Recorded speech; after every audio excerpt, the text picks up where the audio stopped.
Awesome. Hey guys, welcome to Coffee Connect. I'm Rodney, I'm your host. We're going to have some fun this morning, right? Getting comfortable, being uncomfortable. Listen, if you enjoy the conversation and you're not yet on the invite list to receive the topic every week and check back on the playbacks and stuff like that, do me a favor and email me, ccinfo@addictedtoconnecting.com, so I can get you on the invite list and you can know what those upcoming topics are going to be as well. You can always go back and check out the website at www.addictedtoconnecting.com and check out the playbacks. Guys, uh, we've been exploring this uh, overcoming our fears kind of discussions for a very long time, right? And today, I really just hope to test kind of our levels of discomfort, understand a little bit more where our discomfort might be rooted, right? And really explore ways that we can slowly embrace the idea, right, of doing things that we most despise, yet knowing that that's probably going to be the things that are going to get us to the level of satisfaction in our life that we want.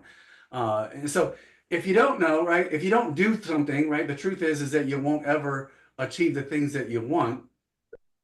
And if you wait or postpone things, chances are you're going to end up regretting it at some point that you didn't take action to do those things. And so, uh, again, just today, hoping that we can kind of gain some clarity on being a little bit courageous, right? And getting out of our comfort zones. And like I think Dave mentioned that, listen, uh, you can always kind of get away from it for a little bit, but you can almost never get out of it, right? I was listening to an audio of a gentleman talking about how he was 6 years old and the teacher had brought in gifts for the entire class, and she wanted to teach a lesson of paying compliments to everyone, right? And we're gonna put a little bit of this to exercise later on, but in doing so, she said, "So I'm gonna pay a compliment to somebody, and then." Uh, they are going to pay a compliment to somebody, and when they yield out their compliment, they can go get their gift and go sit down, right? And so slowly but surely, right, the pile of 30 students gets eliminated to 20, and then to 10, and then to 5, and then to 3, and basically it came down to the teacher really getting uncomfortable at this point, not understanding how nobody could pay a compliment to one of these three students. So she ended the exercise and said, just go ahead and get your gifts and sit down. Now, how long do you think that moment of discomfort stuck with those 6 year olds? Right. And I would submit that we all probably have a moment in our life that has done that to us, that has just stuck in our heads, and we're like, oh, we're going to be the last ones picked, or we're going to, it's not going to work out for us, or whatever else it might be. And so today, I just want to kind of hopefully settle you into an idea that taking a chance, right, is going to be okay, that it's not going to kill you. You're not going to fall off that high wire, right? There's nothing below except a net, because you can always get back up and walk again and do the things that you want to do, and go out there and maybe even fail a second time. Okay. So, real quick, I really want to test some things here today. And so, um, I don't know who's home at your house or anything like that. I know who's home at my house, and that's it, right? But I'm gonna unmute. I'm gonna have everybody, first of all, shut your camera off for just a moment. Okay? You're gonna shut your camera off. And so we're not gonna know whether you do this or whether you don't do this or not, right? Uh, but you can go ahead and unmute or I'm sorry, mute yourself if you are unmuted, right? And then I just want everyone to yell at the top of your lungs, right? When I count down to 3, I'm unstoppable. That's the words you're going to yell. I mean, I want whoever's on your third floor of your house, right? If you're in the basement, I want them to hear you up there. I want your neighbors to hear you outside, right? I want everyone to know what you are, right? 1, 2, 3. I'm unstoppable! So go ahead and pull your cameras back on. Now that might have hurt a few of your ears and stuff, right? But I'm curious, right? And hopefully we can all be honest with each other. How many of you guys did it? Not me. Right? A couple of you might have said, man, I'm a little uncomfortable doing that, right? I don't want my family to hear that, right? I don't want my neighbors to come out of their house and go, I was going to have you guys walk outside your front door and do it, right? Which would have been even more weird, right?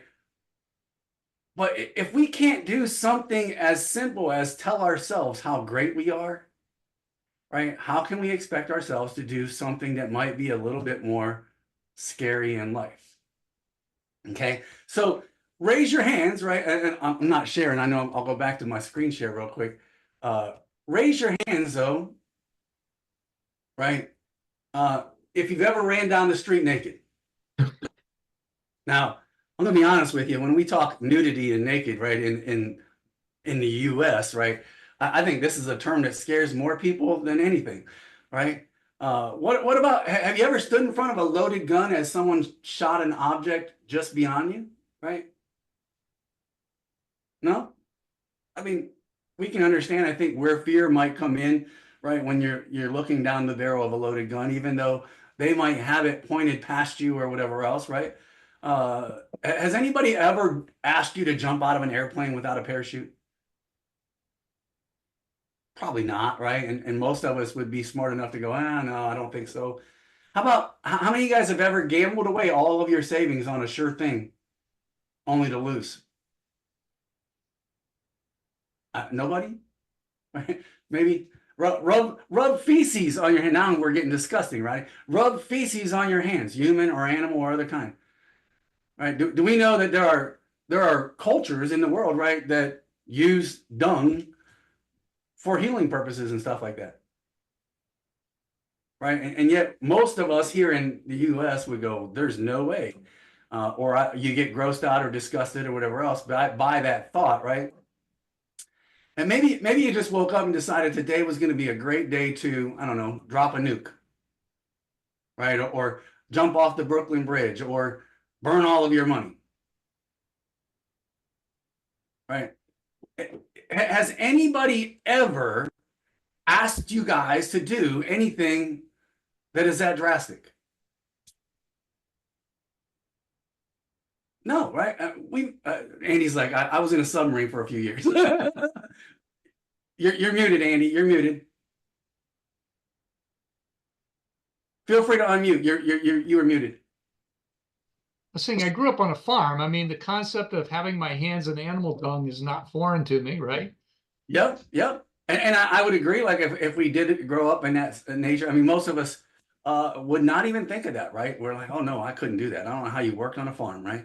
And I've jumped from an airplane without a parachute. Now it was only, it was landed, it was jumping off the airplane on the ground, but you didn't say how high. Tim caught me with that a couple weeks ago when I asked him. I said, "It's not like we're asking you to jump out of a how many of you guys would jump out of an airplane with a parachute?" He goes, "Yeah, I would." I'm like, "Come on." He goes, "Well, if it's on the ground, I would." And it is smart. I mean, we often have all of these thoughts going through our head that whatever we're asking ourselves to do or whatever people are asking us to do is so far beyond comprehension that I would be fearful of doing it or whatever else. When in reality, guys, how much of that ever comes to truth, right? How much of that ever comes to fruition that every time, and we'll use the dung on your hand that you go to the bathroom that you accidentally whoops, there's a hole in the toilet paper, right? Right, it hardly ever happens, right? If we're careful enough. I'm not saying it doesn't ever happen, right? But it hardly ever happens. And oh, by the way, when it does happen, what do? You get up, you wash your hands, right? Right, Rita? Is that what you were saying, Rita? Right? You get up and you wash your hands. Listen, life is no different. Unfortunately, we are so sucked in our heads, right? That it is hard to get out of that. And so I think this is where Dave was saying, hey, we can get away from our comfort zone, but we can't ever get out of it because this is where it lies, right? The 6 inches between our ears. And so, there are 7 levels of pain. If you truly want to observe and achieve success in your life, guys, 7 levels of pain that most of us will experience at some point in time of our life, right? Criticism, right? I remember getting out of the Navy 8 years ago and people were like, "Are you crazy, dude?" No, I'm not. I can't stand this anymore. Right? Right? I mean, as long as you can overcome the criticism to say, man, uh, what I feel or the decision I'm making right is I feel is best for me and my family. And quite honestly, guys, if it's moral, legal, ethical, right, who cares what other people think? Right? And they don't come in this order, right? Discouragement. You know, you're going to have people that through the hard times, they're going to go, "Oh, Joanne, are you sure this is really what you want to do?" Right? You could always go back and you can go get a job. You know, Alicia, are you sure? Right? Being a consult on this matter that you talk about, right, is something that you want to stay focused on, right? Uh, or rejection, right? The fact that, and we're going to exercise a little bit of rejection today as we go through, right? But rejection, right, is a big thing. We don't like people telling us no, or we don't like hearing the word no, or we don't like people telling us things that we don't like to hear, right? Accepting responsibility. How many of you guys know the story of Robert Downey, right? Robert Downey Jr. You know, age of 6, guys, he was exposed to drugs, right? His dad exposed him to drugs at the age of 6, and obviously in and out of rehabs and everything else for a very long time in his life until, right, he decided, I'm going to accept responsibility for my failures and my success, right? He got clean, and then obviously we all know the story pretty much after that because Iron Man became a hit series and everything else, right? I would submit that we all probably go through times in our life that we just accepting responsibility is just a tough thing, right? And we're like, man, I don't know. I don't know if that's what I want to do, if that's what I want to take on, if that's what I feel up to, or whatever else it might be. And it's not that you don't, you just fear, right, the success it might bring later on, I think, right? Or you fear the failure that it might bring.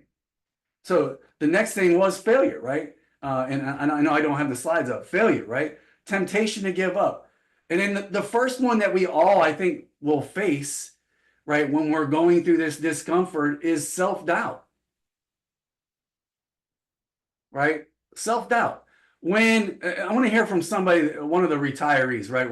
Bob or Lamar, and not that you guys are like fully retired, because I know you still do stuff, Dave even, or whatever, Joe, right? When you were faced with this, am I going to call myself retired, right? Or should I go find another opportunity to work at or whatever else, right? Well, was there any self-doubt in your minds? No. No. Yes. So 2 no's and a yes, right? And I will tell you, I mean, I was a no guy all the time too when I left the military. It was I had no self-doubt, right? Everyone, I had people talking to me about it, right? Like almost manifesting, trying to manifest anxiety upon me, right? Aren't you concerned about getting a job? Aren't you? I'm like, no, no, no. But the reality is I think we're all going to react differently to the circumstances that are above us, right? And it's not the circumstances that are in front of us that are probably the scariest. It's thinking back to all the decisions that we made up until this point to prepare us for what is coming into the future. Right? Ray, you got wonderful kids, you got beautiful kids, they jump on calls with us and stuff, right? Uh, did you ever have anxiety about being a dad, Ray? Actually, no. I had a bunch of nieces and nephews, so it kind of prepped me for that whole process.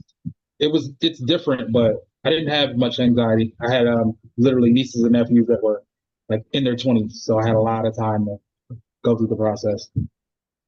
See, youngest of 3, I had no nieces and nephews. All right. And being a dad was an important thing that I wanted to be at some point in my life, right? But man, when them kids were coming, I was like, oh my gosh, am I really prepared? Do I know what to do? I mean, and I had like I'm like every other parent, right? shoot from the hip. We'll figure it out. Know what we know from what our parents taught us, and that's all we can do, right? And do the best we can do, and hopefully learn lessons from it, right? There was a time early on, man, when my son, I learned that my son does not respond to yelling at all, right?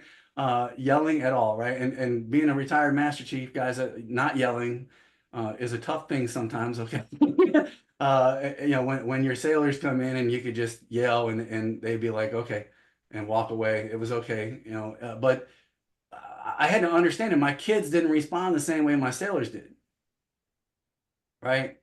And I needed to learn different ways to communicate with those guys. And there was times that I doubted that I was going to be a great father, right? That I was going to be a good dad to them. And, obviously being gone half of their life for their first 12 years didn't help out either, being on deployments and stuff, right? But I think today, the relationship I have with my kids, right, is a direct reflection of me being able to overcome that first level of pain, right? That self-doubt, right? And no doubt there was times that I wanted to give up, meaning I wanted to kill my kids.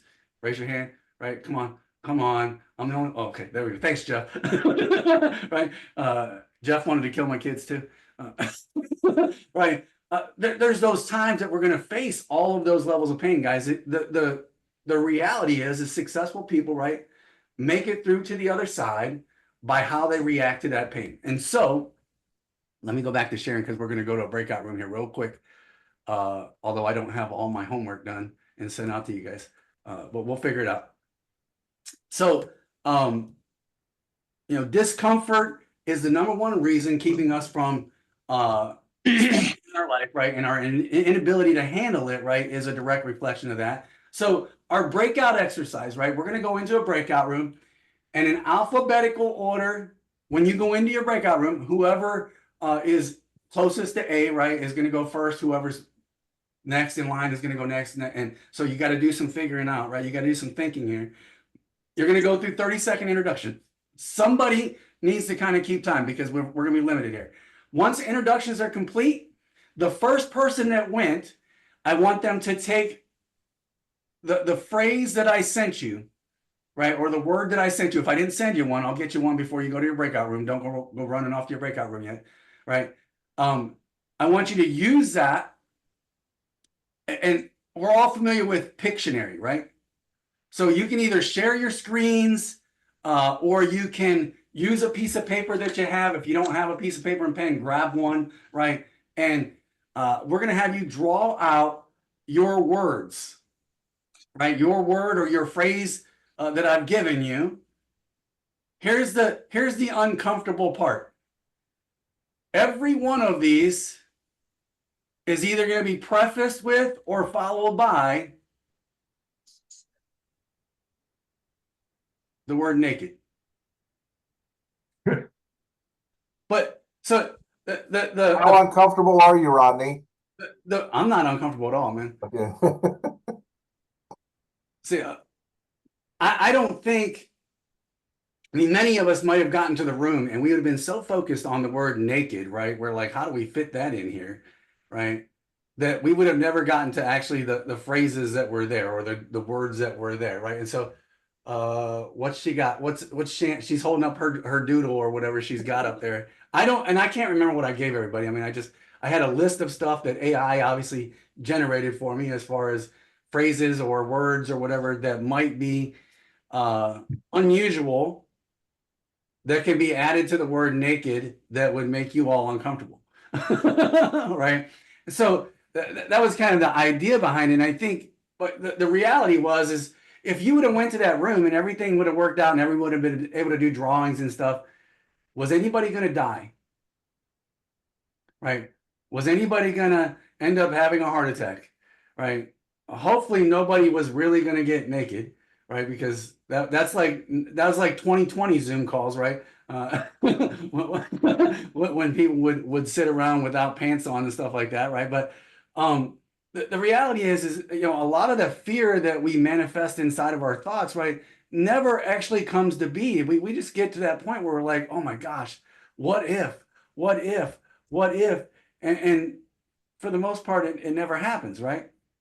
And so, although we may have not have been successful in communicating the words or phrases, right? I think we all understand that the goal needs to be, I got to actually do it, right? I got to actually try. And I think for the most part in the rooms that I was jumping in and out of, right? Because I was trying to get words and phrases out to people still, is people were trying, right? People were trying to create some kind of a pictorial, right? That they could put out there. And it doesn't matter whether you were successful or not, right? So we're going to try another one. This is probably going to be another epic fail. I'm just going to be honest with you, right? Instead of you guys, you can use, if you guys have a phrase number 2 in the list that I gave you, it's okay. Just use that if you want to. For everybody else that doesn't have anything, I want you to think of the most obscure question that you could ask somebody to do. It could be to borrow money. It could be to plant a tree in their backyard. It could be, I don't know, right? Hey, can you wash my laundry for me? Right? Or I don't care what you ask them, right? I want you to think of an obscure question to ask them, and feel free to ask follow-on questions to see if you can persuade them to complete the action, right?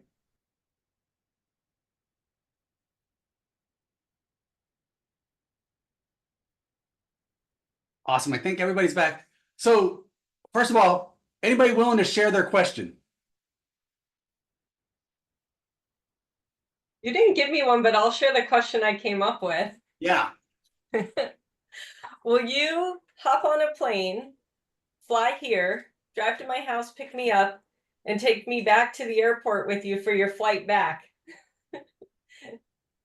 So No. basically be my personal Uber driver, but fly here to do that for me.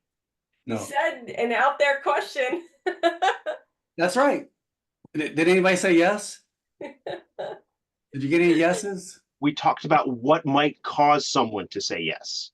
If there was great value in spending time with you in the car to learn something from you, even for no pay, you might take that trip.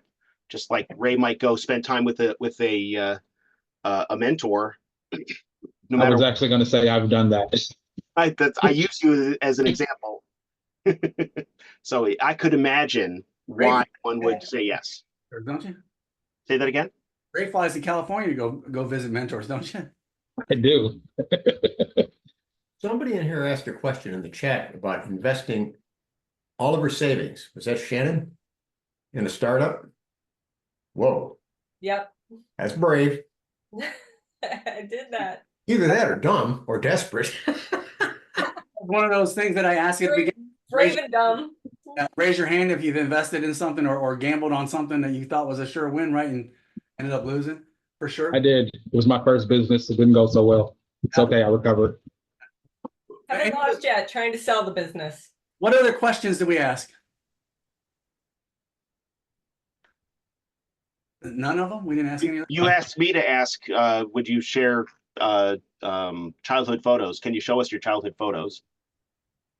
And I have posted a bunch of the stupid ones on Facebook just to embarrass myself. And there's all kinds of obscure questions you can ask, right? And first of all, it takes a lot of courage to ask a question like that to somebody that you might not be personable with or intimate with, right? Or know that well. And so it can come off as a little, oh, what are you asking that for, right? Imagine doing that to a complete stranger. Right. I think Shannon had posted before, one of the biggest fears that everyone has, right, is public speaking.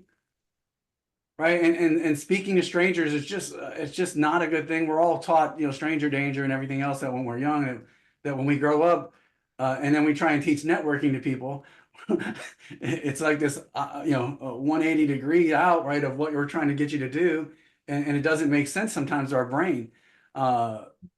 And so asking questions sometimes can get us to that point where we can feel comfortable just talking to strangers, that it doesn't matter what the answer was, right? If Jeff asked me, hey, Rodney, would you mind sharing with some of your childhood photos? I was like, no, I don't feel comfortable, Jeff. Is there any ramifications to that at all? Is there any negative consequence that Jeff is going to feel other than the fact that I said no to him? I might give him clear evidence that I think he's a little bit odd. No, if somebody asked me that, coming out of the gate, Yeah. I'd be like, why in the world would you ask me that? That's So- my reaction. Let's go back to Shannon's going to the airport. So what if I say, man, Shannon, I'm coming to pick you up. I'm going to take you to the airport. I'm going to bring you back with me, right? But in route, I decide I get to the airport and I'm going to walk up to some stranger and say, hey, can you buy me a flight to New York so I can go pick up my friend and bring her back to Ohio, right? What's that person going to say? Absolutely not. Why would I do that? How about no? Right? So I would submit that the more we can put ourselves out there to hear those no's, the more likely we are to find ways to get around finding yeses. And I think Jeff kind of started alluding to this, that, hey, we started talking about why would it be valuable, right? And so I'm gonna wrap up with this, guys. The 6-year-old I was telling you about earlier that faced the consequences of the not getting a compliment so he can go get his gift or whatever, right? Was a gentleman by the name of John Yang. I might not say that right, but I want to watch the last couple minutes of his TED Talk as I think what he says, right, is really important for us to understand how we can get better at doing this. I want to make sure I share the sound because I didn't. And I apologize, there's going to be a brief.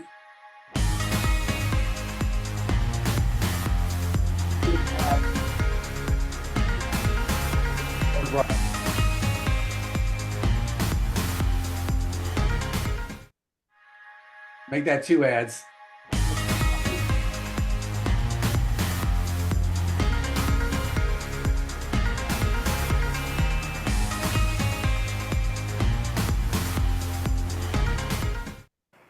You know, I came from 4 generations of teachers. And my grandma has always told me, hey, Jia, you can do anything you want, but it'd be great if you become a teacher. But I want to be an entrepreneur, so I didn't. But it has always been my dream to actually teach something. So I said, what if I just ask and teach a college class? So I lived in Austin at the time, so I went to University of Texas in Austin, knocked on professors' doors and said, can I teach your class? I didn't get anywhere the first couple times, but because I didn't run, I kept doing it, and on the 3rd try, the professor was very impressed. It's like, no one has done this before. And I came in prepared with the PowerPoints and my lesson. It's like, wow, I can use this. Well, when you come back in 2 months, I'll fit you in my curriculum. And 2 months later, I was teaching a class. This is me. You probably can't see this as a bad picture. You know, sometimes you get rejected by lighting, you know. But when I finished teaching that class, I walked out crying because I thought I could just fulfill my life dream just by simply asking. I used to think I have to accomplish all these things, have to be a great entrepreneur or get a PhD to teach. But no, I just asked and I could teach. And in that picture, which you can see, I quoted Martin Luther King Jr. Why? Because in my research, I found the people who really changed the world, who changed the way we live and the way we think, are the people who were met with initial and often violent rejections. People like Martin Luther King Jr., like Mahatma Gandhi, Nelson Mandela, or even Jesus Christ. These people did not let rejection define them. They let their own reaction after rejection define themselves. And they embrace rejection. And we don't have to be those people to learn about rejection. And in my case, rejection was my curse, was my boogeyman. It has bothered me my whole life because I was running away from it. Then I started embracing it. I turned that into the biggest gift in my life. I started teaching people how to turn rejections into opportunities. I used my blog, I used my talk, I used the book I just published, and I'm even building technology to help people overcome their fear of rejection. When you get rejected in life, when you are facing the next obstacle or next failure, consider the possibilities. Don't run. If you just embrace them, they might become your gifts as well. Thank you. So I don't think anything that I shared with you today is probably new to a lot of you guys. let me stop sharing here. But the concept of facing our fears, right, is something that we all must come across. And I don't care whether you're in transition, you're an entrepreneur, right, or you're retired. We all face obstacles every day of our life, right? Whether it be financial obstacles, right? Sometimes it's just a knowledge gap that we're missing out on, that we're not fulfilling, right? A lot of times it's just a relationship that we haven't solidified yet to get us to where we want to get to, because a lot of us are alpha dominant people, right? We want to be able to do it all ourselves. And we got to be real that, listen, life isn't accomplished that way, right? It's accomplished because we are a community of people on this earth. And, it's gotten us to where we are because we've all acted together to get us to this point. Not at every moment in time have we acted together, but we've, for the most part, acted together to achieve some great stuff, right? And so I would encourage you guys, as you get out there this week and you're coming across strangers, you're coming across something that you look at and you go, man, I don't know if I could do that. Or if you've got something in your mind, maybe you're like, man, this is what I'm setting my sights on or my goals on or whatever, right? That you stop running from it, like Jia said, right? You stop, take assessment of what's in front of you, right? And figure out what's it going to take to either go through it, go around it, or go over it, so you can get to the other side. That's where your success lies. And I know each and every one of you got it inside of you. So that's all I've got for the week, guys. Follow up for next week. We've got Dr. Ng coming and talk to us about elderly care and kind of what we need to know, right? He's got some amazing information that he's going to share with us, what he's got going on down here in Cincinnati. After that, we've got the 10th is open right now. The September 10th, I think, is reopened back up. We had somebody drop out, and then Sarah's coming on to talk to us on the 17th, correct, Sarah? No, 24th. Yeah, I don't know what I'm talking about. And so the 17th is, let's see what it is. Tony Silver is coming on to talk to us about making the most of downturns during holiday seasons. So looking forward to that as well. Go out there, have a great week, everybody. And remember, I love you. Thanks, Rodney. Thanks, Rodney. Thanks, everyone. Thank you. Bye, everybody.